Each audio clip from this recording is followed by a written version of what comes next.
बिस्मिल्लाहिर्रहमानिर्रहीम। अस्सलाम वालेकुम दोस्तों, कैसे हैं आप सब लोग। उम्मीद है खैरियत से होंगे। जी दोस्तों, आप लोग देख रहे हैं मेरा यूट्यूब चैनल जवाब दो विद नईम अहमद। दोस्तों, आज दो बड़ी खबरें हैं। एक बड़ी खबर ये है कि पाकिस्तान में जो भी मामला चल रहे हैं निगरां सेटअप को लेके, उसके हवाले से निगरां वजीर आजम के लिए एक बड़ा नाम सामने आया है और कहा यह जा रहा है कि नाम फाइनल हो गया है। किसका नाम फाइनल हुआ है इस पर बात करेंगे। उसके अलावा सिंध की सियासत में एक और एंट्री होने वाली है और जी बानी एमकेएम ने एक सहाफियों से गुफ्तगू की है। उस गुफ्तगू में उन्होंने एक चरबा पार्टी के बारे में कहा है। चरबा पार्टी क्या होती है, किसे कहते हैं, इस पर बात करेंगे। और कल आप लोगों ने मेरा व्लॉग देखा होगा जिसमें मैंने बताया था आप लोगों को कि बानी एमकेएम ने किस तरीके से एमकेएम पाकिस्तान को पिछाड़ के रख दिया। अब उस बानी एमकेएम के उस ट्वीट के ऊपर जो डॉक्टर फारूक सत्तार साहब है उन्होंने जवाब दिया है। इस पर भी बात करेंगे। तो जी शुरू कर लेते हैं पहले एक निगरां सेटअप के हवाले से। जो आजकल बातें चल रही हैं पाकिस्तान भर में, जो खबरें ज्यादा मरकज बनी हुई हैं कि निगरां वजीर आजम कौन होगा, उस पे एक नाम जो है वो फाइनल हो गया और वो नाम है जनाब इसहाक डार साहब का। पाकिस्तान की तारीख में शायद पहली बार ऐसा हो रहा है कि कोई सियासी शख्सियत, कोई सियासी पार्टी का रहनुमा निगरां सेटअप का हिस्सा होगा और वो भी वजीर आजम होगा, निगरां वजीर आजम।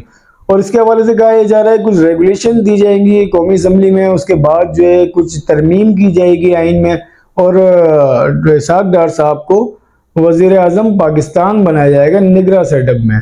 अब कभी ऐसा हुआ तो नहीं है। अगर आप तारीख उठा के देख ले, जब भी कोई निगरां सेटअप आता है उसमें वजीर आजम हो या वजीर आला हो या कोई भी वजीर हो या कोई भी मुशीर हो, वो जो भी होता है उसका ताल्लुक सियासी पार्टी से या सियासत से नहीं होता।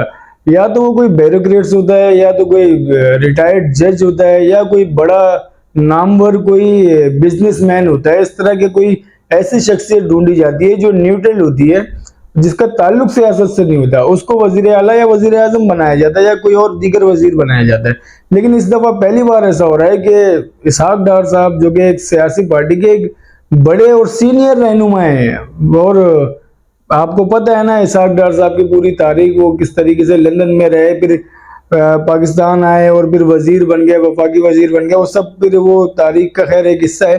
तो इसके ऊपर ख्वाजा जो आसिफ है, ख्वाजा आसिफ साहब, वो भी एक बड़े रहनुमा है, नून लीग से ताल्लुक है। इसी में इसके ऊपर उनका एक बड़ा बयान सामने आया है। ख्वाजा आसिफ साहब कहते हैं, तो ये ख्वाजा आसिफ के बारे में मैं आपको वो थोड़ा सा बताता चलूँ। ख्वाजा आसिफ साहब ये वही शख्स है जिनका एक डायलॉग बड़ा मशहूर है ना, कोई शर्म होती है कोई हया होती है। तो ये भी याद दिलाना जरूरी था ख्वाजा आसिफ साहब को। खैर, उन्होंने अपने बयान में कहा है कि अगर इसहाक डार साहब को निगरां वजीर आजम बनाया जाता है तो इसमें हर्ज क्या है, ये तो बहुत अच्छी बात है। और वो उनका कहना है कि मैं तो चाहता यही हूँ, मेरा तो मानना और मेरा तो कहना यही है कि निगरां वजीर आजम सियासी बंदा होना चाहिए, गैर सियासी बंदा नहीं होना चाहिए। और इसके ऊपर उन्होंने और कहा कि हमारी दीगर जमातों से बातचीत चल रही है कि इसहाक डार साहब को वजीर आजम, निगरां वजीर आजम बनाया जाए, और पीपल्स पार्टी से भी मुशावरत चली है। और इसहाक डार साहब जो है उनके तमाम पार्टियों के साथ अच्छे ताल्लुकात हैं। तो उम्मीद यही है कि तमाम पार्टियां राजी हो जाएंगी, अपोजिशन भी राजी हो जाएगी और इसहाक डार साहब को निगरां वजीर आजम बनाया जाएगा। ये एक बड़ी खबर है। इतने दिनों से लोग जो है ना इंतजार में थे कि कोई निगरां सेटअप का ऐलान तो अभी ख्वाजा आसिफ इनका भी, इसहाक डार साहब का भी नहीं हुआ, लेकिन कहा यह जा रहा है कि नाम फाइनलाइज हो गया है। नाम के बारे में कह दिया कि इसहाक डार साहब ही निगरां वजीर आजम पाकिस्तान होंगे।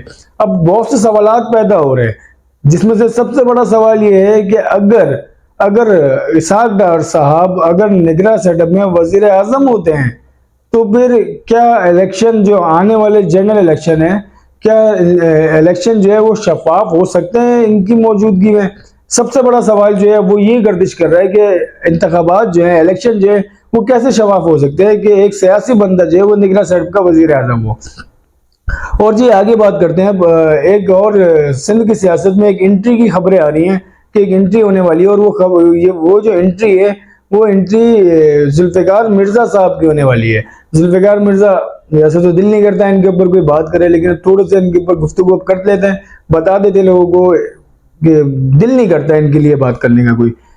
तो ये पहले पीपल्स पार्टी में थे, जरदारी साहब के बहुत करीबी दोस्त समझे जाते थे। उसके बाद फिर क्या क्या मामलात हुए, उसके बाद जो है ये लियारी में जो गैंग वार थे उनके साथ बैठे और फिर महाजिरों को कत्ल करने के लिए इन्होंने लाइसेंस जो है वो बांटे, वो सब आप लोगों को पता ही है। उसके बाद जो है पीपल्स पार्टी से इनके रास्ते जुदा हो गए। उसके बाद फिर कुछ पुलिस की टीमें थी, वो इनको गिरफ्तार करने के लिए इनके इलाके में पहुंची और वहां पे बहुत मज़ामत का सामना करना पड़ा पुलिस को, जो कि एक हमारे मशहूर ज़माना एक पुलिस ऑफिसर हैं, नाम मेरा इरफान करके कुछ नाम है उनका, उन्होंने वहां ऑपरेशन किया लेकिन वो कामयाब नहीं हो सके, गिरफ्तार नहीं कर सके जुल्फिकार मिर्जा साहब को। फिर उसके बाद जुल्फिकार मिर्जा एक ने इलेक्शन जो है वो एक आज़ाद उम्मीदवार की हैसियत से लड़ा और वो इलेक्शन जीते। उसके बाद एक डेमोक्रेटिक अलायंस के नाम से एक अलायंस बनाया गया सिंध असेंबली में, जिसमें ये पीर पगाड़ा वाले सारे शामिल थे और मेहर ग्रुप वाले सारे शामिल थे। वो एक अलायंस बनाया गया, उस अलायंस का हिस्सा बने ये। उसके बाद जो है अब उस अलायंस के जो करता धरता थे मेहर ग्रुप वाले, मेहर बरादरी वाले, वो उस अलायंस से निकल के उन्होंने बाकायदा पीपल्स पार्टी को ज्वाइन कर लिया, उनमें शमूलियत इख्तियार कर ली पीपल्स पार्टी में। तो ये अलायंस भी अब खत्म हो गया। तो अब जुल्फिकार मिर्जा के बारे में कहा यह जा रहा है कि जुल्फिकार मिर्जा साहब जो है वो दोबारा से अपनी सियासत का आगाज करने वाले हैं और इस दफा उनकी जो जमात होगी वो फजलुर रहमान साहब की जो जमात है ना, JUI जमीयत उलमा इस्लाम, उससे वो उसका आगाज करेंगे और बहुत जल्द जो उसका ऐलान भी किया जाएगा। अब जी आ जाते हैं कल जो बानी एमकेएम जनाब अल्ताफ हुसैन साहब ने एक ट्वीट किया था जिसमें एमकेएम पाकिस्तान को पिछाड़ के रख दिया था, किस तरह की गुफ्तगू उन्होंने की थी वो मैंने आप लोगों को सब बता दी थी। उस पर जो है रद्द अमल दिया है एक टीवी शो में डॉक्टर फारूक सत्तार साहब ने।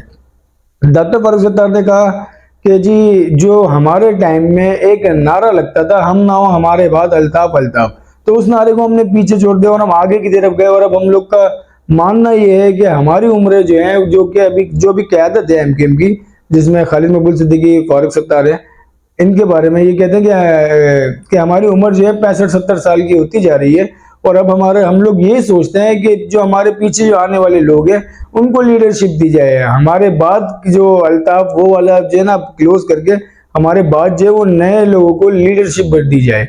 और इसके अलावा इसके बाद जो है वो फारूक सत्तार साहब कहते हैं जो एमकेएम ओरिजिनल वाली एमकेएम बानी एमकेएम अल्ताफ हुसैन वाली जिसको एमकेएम लंदन कहते हैं, उसके बारे में कहते हैं कि इनके लिए जो लोग निकलते हैं, जो चंद दर्जन लोग, दर्जन भर लोग जो निकले थे, उसके बाद उनकी ये गिरफ्तारियां हुई हैं। उनकी गिरफ्तारी के बाद उनके घर वालों ने हमारे से रब्ता किया और हमसे बोला कि इन्हें छुड़वाओ।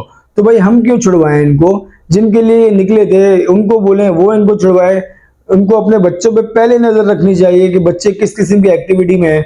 जब बच्चे गिरफ्तार हो जाते हैं तो फिर उसके बाद हमें कहा जाता है कि इनको आज़ाद कराया जाए, इनको छुड़वाया जाए। तो जिनके लिए निकले उनको बोलें कि वो इनको आज़ाद कराएं।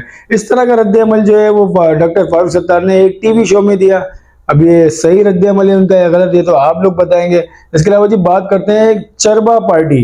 चरबा पार्टी क्या है और किसने कहा है, चरबा पार्टी किसको कहा है, इस पे बात करते हैं। तो जी लंदन में बानी एमकेएम के पास कुछ सहाफ़ी जो हैं उन्होंने उनसे मुलाकात की।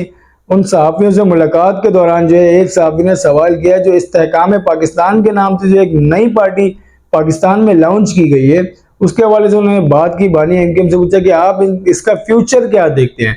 इस पे बानी एमकेएम जनाब अल्ताफ हुसैन साहब फरमाते हैं कि ये जो चरबा पार्टी है, और चरबा पार्टी जिस तरीके से चरबा फिल्म बनाई होती है, कोई भी फिल्म के क्लिप काट काट के एक फिल्म बनाई जाती है, उसे चरबा फिल्म कहा जाता है, चरबा फिल्म कहा जाता है। इसी तरीके से एमकेएम पाकिस्तान, एमकेएम जो थी बानी की एमकेएम, उसमें से पहले हकीकी कौमी मूवमेंट बनाई गई, उसके बाद पीएसपी बनाई गई, फिर एमकेएम पाकिस्तान बनाया गया। तो ये भी सारी चरबा जमाते हैं। तो इसी तरीके से ये इस्तेहकाम पाकिस्तान पार्टी जो है ये भी चरबा पार्टी है और चरबा पार्टी की कोई भी हैसियत नहीं होती। उनको आवाम जो है वो पसंद नहीं करते, आवाम उनको सपोर्ट नहीं करते।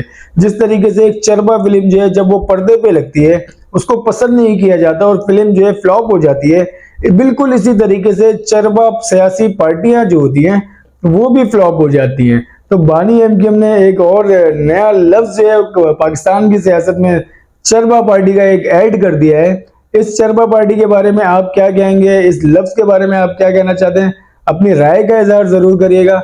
और आप लोगों से मेरी एक छोटी सी गुजारिश है, और ये बड़ी बात भी है, इसको बड़े गौर से सुनना है। कराची में आज शाम 5 बजे से मुसलसल बारिश हो रही है और कराची में आपको पता है ना कि के इलेक्ट्रिक एक इदारा जो कि हम पे नाजिल कर दिया गया है, जो कि एक नहायत ही बदकिरदार इदारा मैं इसको कहूँगा, जो कातिल इदारा मैं कहूँगा इसको, कातिल इदारा है ये, के इलेक्ट्रिक कातिल इदारा है।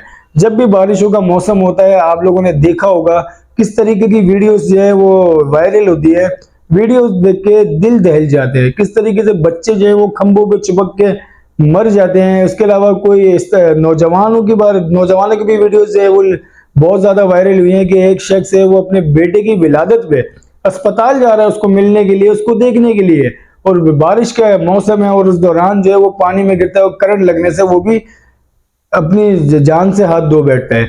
तो इस तरह के वाकयात होते हैं, तो इन सब के ऊपर आप नजर रखें और अपने बच्चों का ख्याल करें। बच्चों को इस मौसम में घर से बाहर बिल्कुल नहीं निकलने दें, चाहे रात हो या दिन हो। बच्चों को अगर बारिश में नहाना है, जो कि सबका बच्चों का दिल करता है, बड़ों का दिल करता है, तो अपने घरों की छतों पर जाके नहा लें, लेकिन गलियों में रोडों पे अपने बच्चों के ऊपर नजर रखें, बिल्कुल नहीं जाने दें। एहतियात बहुत जरूरी है, अफसोस से बढ़ के एहतियात है। आप बच्चों के ऊपर नजर रखें इस मौसम में, बराए मेहरबानी अपने बच्चों को घर से बिल्कुल भी ना निकलने दें। आप लोगों को मेरी वीडियो कैसी लगी अपना फीडबैक लाजमी दिएगा और हो सके तो मेरे यूट्यूब चैनल को लाजमी सब्सक्राइब करें। अब मुझे इजाजत दें, अल्लाह हाफिज।